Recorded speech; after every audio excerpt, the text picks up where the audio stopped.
Okay, so in the meantime, while my cover is uploading, let's do a short story reading video from this book.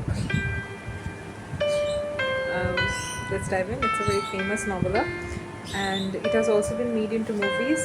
And I hope you like it because it's good. It's one of my favorites. It's also one of my childhood favorites. Okay, let's read on. The Shire was divided into 4 quarters. The farthings already referred to, north, south, east, and west, and these again into a number of folklands, which still bore the names of some of the old leading families. Although by the time of this history, these names were no longer found only in their proper folklands.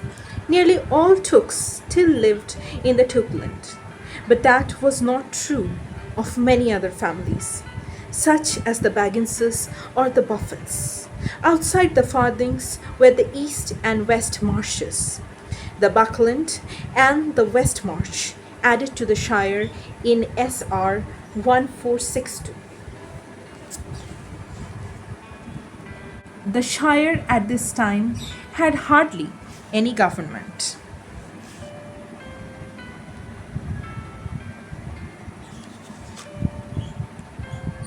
Families, for the most part, managed their own affairs. Growing food and eating it occupied most of their time. In other matters,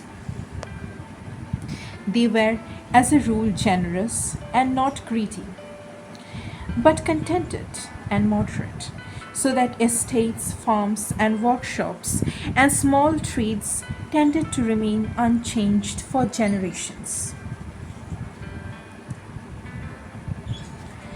There remained, of course, the ancient tradition concerning the High King at Fornost, or Norbury, as they called it, away north of the Shire.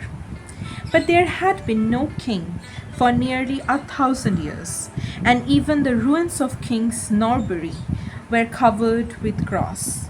Yet the hobbits still said of wild folk and wicked things that they had not heard of the king.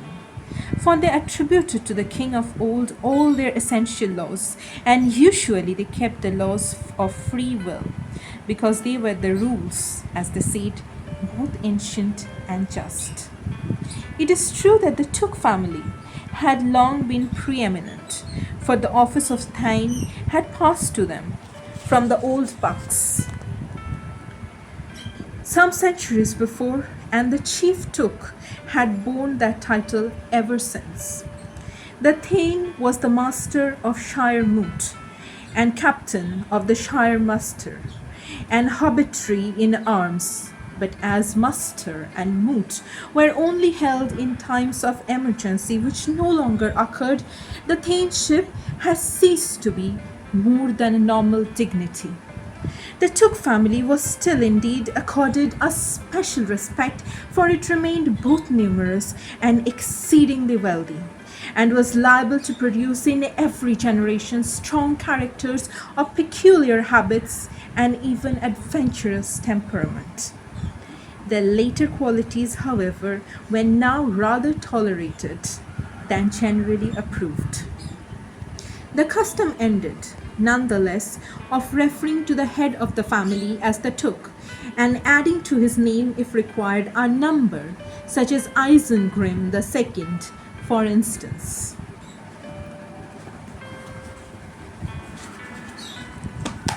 I'm holding it in one hand, so the only real office in Shire at this date was the mayor of Michael Delving, or of the Shire, who was elected every 7 years at the free fair on the White Downs at the Light. That is at midsummer. As mayor almost, his only duty was to preside at banquets given on the Shire holidays, which occurred at frequent intervals, but the officers of postmaster and first sheriff were attached to the mayor royalty, so that he managed both the messenger services and the watch. These were the only Shire services, and the messengers were the most numerous and much the busier of the two. By no means all hobbits were lettered, but those who were wrote constantly to their friends and a selection of their relations who lived farther off than an afternoon's walk. The sheriff was the name that the hobbits gave to their police, or the nearest equivalent that they possessed. They had, of course, no uniforms, such things being quite unknown, only a feather in their caps. And they were in practice rather haywards than policemen. There were in all the Shire only 12 of them, 3 in each farthing for inside work, and rather large body, varying at need, was employed to beat the bounds and see the outsiders off.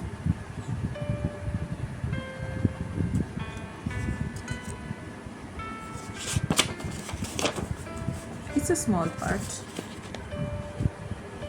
I hope you can guess which part is this. Any great or small did not make themselves a nuisance.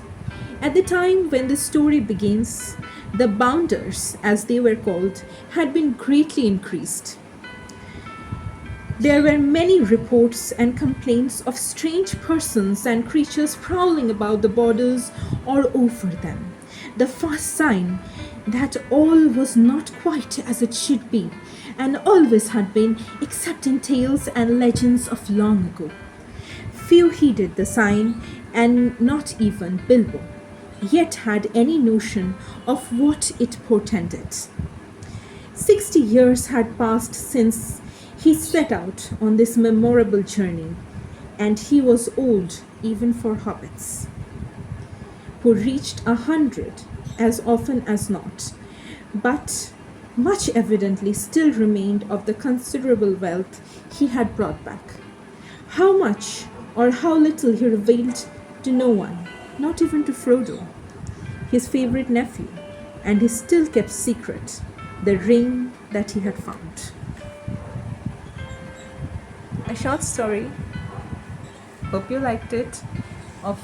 Please comment down below the name of the author and the name of the novella, and do suggest me whether I should do a quick summary. I'm a real fan of this lore, and it has also been made into movies. And yeah, so ciao for today.